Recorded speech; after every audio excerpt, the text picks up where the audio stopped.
요즘은요 이런 표현을 많이 쓰더군요. 김재유 씨처럼 타고나길 웃음을 주게 타고난 사람을 이렇게 부르더라고요. 우수죠? 우수저. 그렇습니다. 오, 제가 좀 우수저입니다. 네네. 또 하나 저는 김재유 씨가 근수저이기도 한 것 같아요. 근육이 많으시죠? 네. 맞아요. 운동 열심히 해서 근육도 키우고 있습니다. 네네. 우수저, 근수저 부럽죠? 아마 많은 분들이 말수저도 부러워할 것 같아요. 네, 타고나기를 말을 잘하게 타고나는 사람. 그런데 제 생각에는 타고나기를 그렇게 잘 타고나는 사람은 없고요. 환경적으로 좋은 환경에서 자라난 사람은 있는 것 같아요. 그게 저였습니다. 와. 운이 정말 좋았어요. 제가 딸 5 중에 넷째로 태어났습니다. 제가 어렸을 때는 지금과 달리 몸이 약했어요. 안 믿으시는 걸 알아요. 괜찮습니다. 다 안 믿으시더라고요. 그랬던 제가 초등학교에 들어가니까 어머니는 얼마나 기특하셨을까요? 위에 세 언니가 초등학교 들어간 거랑 좀 다르게 느끼셨을 거예요. 더군다나 이 몸이 약했던 어린 제가 초등학교에 들어가더니 날마다 집에 와서 중계방송을 하는 거예요. 오늘 하루 종일 학교에서 있었더니 오늘 선생님이랑 이런 율동을 했다부터 시작을 해서 저녁 때 밥 먹을 때까지 계속 중계방송을 했어요. 귀여웠겠다. 그러니까 제가 참고로 어떤 사람이냐면 2시간짜리 영화를 보면 3시간 얘기를 해요. 왜냐하면 저는 그 말을 하는 배우의 표정이라든가 이런 것까지 다 상세하게 표현을 하거든요. 와. 그러니까 어린 시절부터 그랬나 봐요. 근데 저희 어릴 때는 부모님들이 밥상머리에서 말하면 못 나간다. 네, 혼났어요. 복 달아난다고 하셨어요.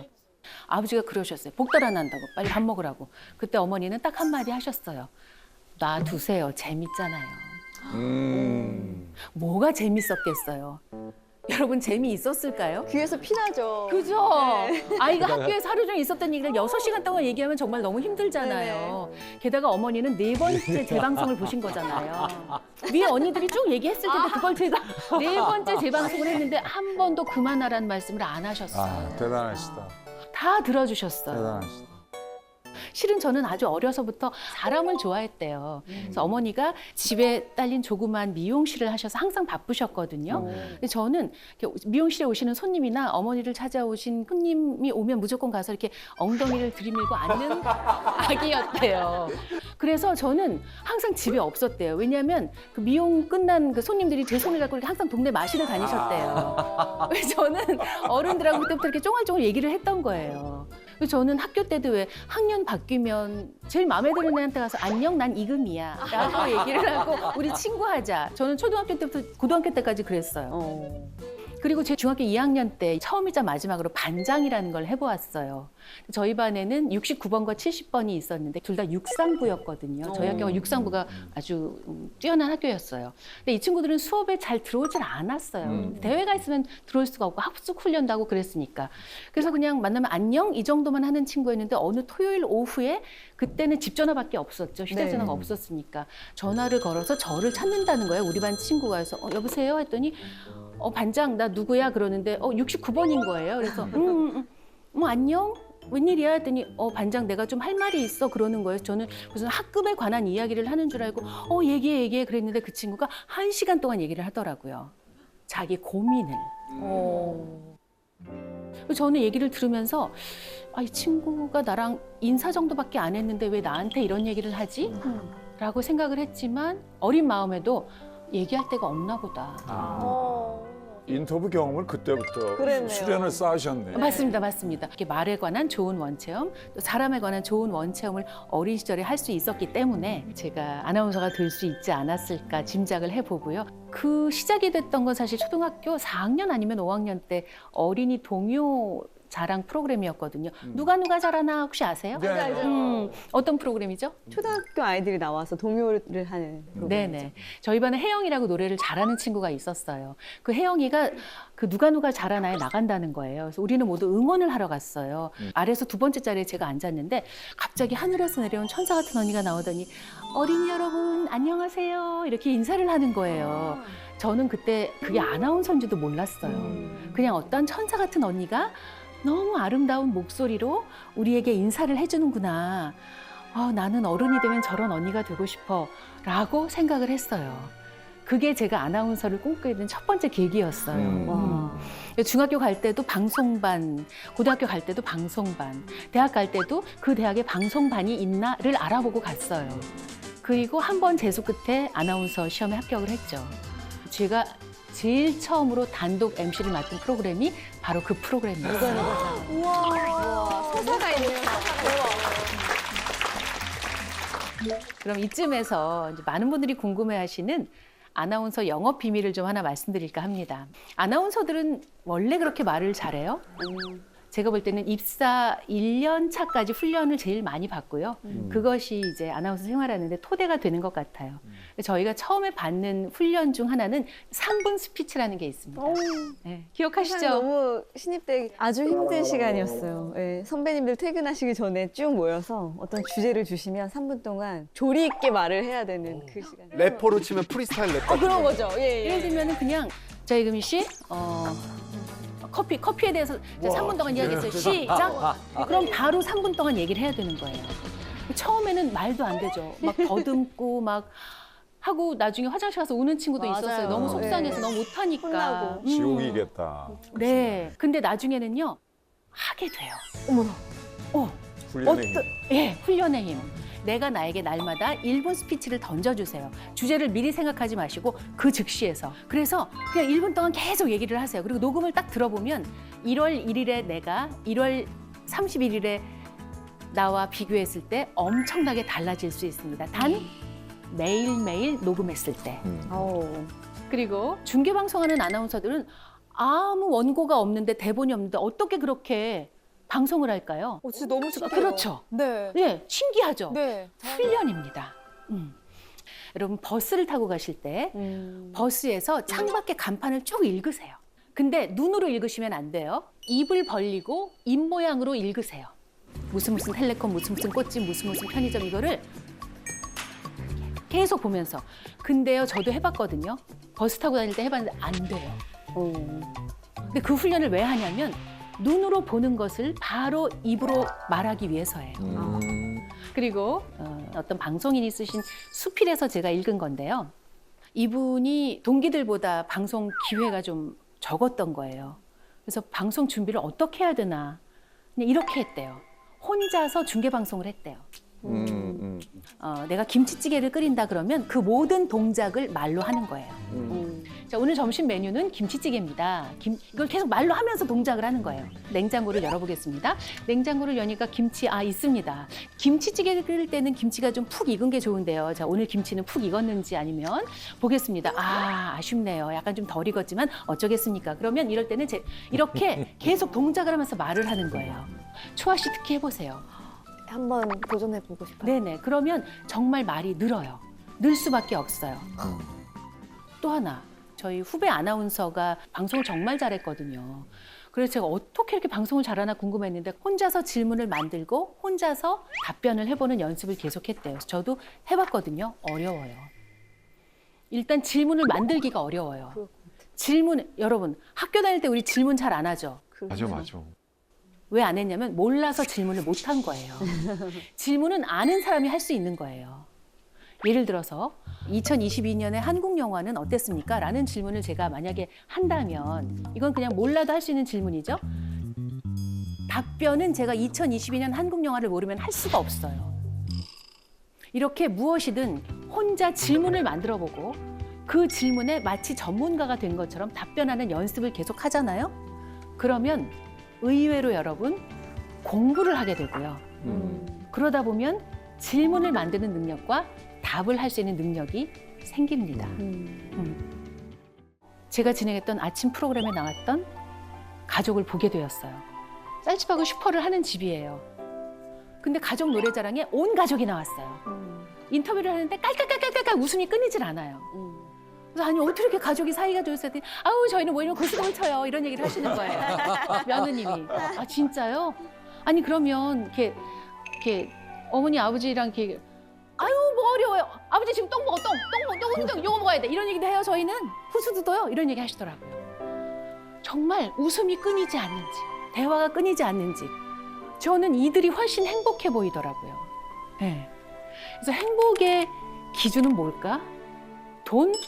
아닌 것 같아요. 대화인 것 같아요. 반대로 대화를 잘 못하는 사람은 저는 이렇다고 생각해요. 상대의 마음과는 관계없이 내가 그냥 고백을 하는 사람. 일방통행인 거죠. 그 고백을 들었을 때 상대가 얼마나 당황하거나 곤란할지, 혹은 반대로 얼마나 행복할지 이런 건 감안하지 않고 내가 저 사람을 좋아하니까 말해야지. 가서 무조건 말을 하면 상대가 얼마나 당황스럽고, 그리고 사무실에서 사람들 다 있는 데서 만약에 고백을 한다고 생각해 보세요. 고백은 그렇게 하면 안 된다고 생각하시면서 왜 대화는 그렇게 하시죠? 그 사람의 마음이 어떨지, 그 사람이 이걸 받아들일 수 있을지, 남들이 보는 걸 싫어하진 않을지 왜 생각을 하지 않으시나요? 저는 고백과 대화가 다르지 않다고 생각을 해요. 혼자 말하기 말고 일상생활을 하면서 다른 사람과 대화를 나누며 관계를 잘 만들고 싶으시죠? 네. 저는 약간 이렇게 학교 다닐 때는 이 계속 매일매일 보니까 이게 트러블이 있어도 얘랑 화해를 해야만 하잖아요. 이제 어른이 되고 나서는 한 번 화를 내면 안 봐도 상관이 없잖아요. 그래서 어떻게 화해를 해야 될지도 모르겠고 아예 화를 안 내고 참아버리면 이 사람이 너무 싫고 그걸 참는 방법도 잘 모르겠고. 그런 얘기 어른들이 하세요. 순한 사람이 화내면 무섭다. 맞아요. 네. 그건 왜 그런 거냐면 순한 사람은 10번 중에 9번을 참기 때문이에요. 9번 참고 한 번 화내는 거기 때문에 이거는 곱하기 10을 해줘야 되는 거거든요. 그렇죠.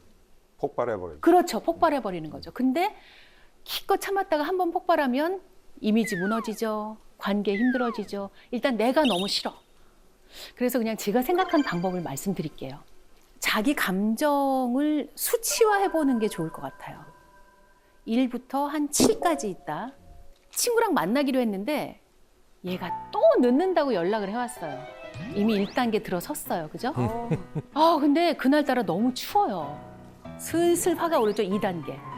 얘가 막힌다고 더 늦는다는 거예요. 3단계. 안 되겠어. 너무 추우니까 커피를 사러 갔어요. 줄이 너무 길어요. 4단계. 간신히 내 차례가 왔어요. 카드 단말기가 고장이 났대요. 나 현금도 없고 갑자기 5단계. 9단계, 9단계. 그죠? 네. 나는 이미 부글부글 하고 있고 이미 5단계까지 왔고 친구 얼굴을 보는 순간 어떻게 돼요? 폭발을 하는 거예요. 그럴 때 그냥 한 3단계쯤 됐을 때 그냥 포기를 하시고 그냥 집으로 가시거나 미안해 오늘 너무 추워서 나 너무 컨디션 안 돼서 집으로 갈게. 그게 나은 것 같아요. 7단계 돼서 폭발하고 그 친구랑 보내 안 보내 이러는 것보다는 단계 그리고 점수화하는 수치화하는 거는요 객관화시키는 거예요. 내 감정으로부터 객관화.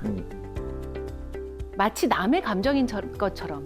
그러면 화가 숫자로 가버리거든요. 이제 완충지대를 두는 거죠. 수치화.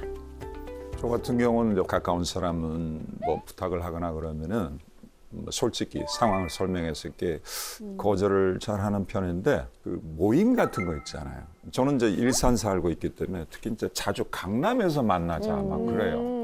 그럼 나갔다 오면 반나절이 날아가요. 그럼요. 시간이. 근데 그거를 갖다가 거절을 갖다가 완곡하게 어떻게 해야 되는데 거절하기가 조금 힘든 것 같아요. 저도 사실 한때 거절 못하는 병에 걸려서 근데 그게 정말 이렇게 압박감이 와요. 이럴 때 어떻게 거절을 하면 좋을지 좀 생각을 해봤어요. 거절할 때는 그쪽에게 선택권을 주는 것도 나쁘지 않다고 들었어요.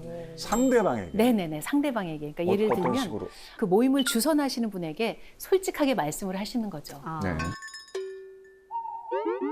너무 가기 싫어요. 아니 지금 집에서 출발을 하면 강남까지 가는데 2시간 반. 네. 식사하고 저녁에 들어오는데 2시간 반. 5시간이 걸리는데 어떻게 하면 좋을까요? 질문을 해요. 외려. 신박한데요? 네네. 그러면 그쪽에서 5시간이나 걸려요? 그럼 다음번에 우리가 한번 일산 쪽으로 가볼까요? 이럴 수도 있고. 상대가 외려 내 입장을 배려하게끔. 그리고 시간을 조금 벌어라. 지연 작전을 조금 펴라. 그러니까 시간이 지난 후에 거절을 당하면 기대가 약간 사그러져서 덜 화가 난다고 해요. 실제로 냉철한 조언이라는 책에서 그런 구절이 있다고 합니다.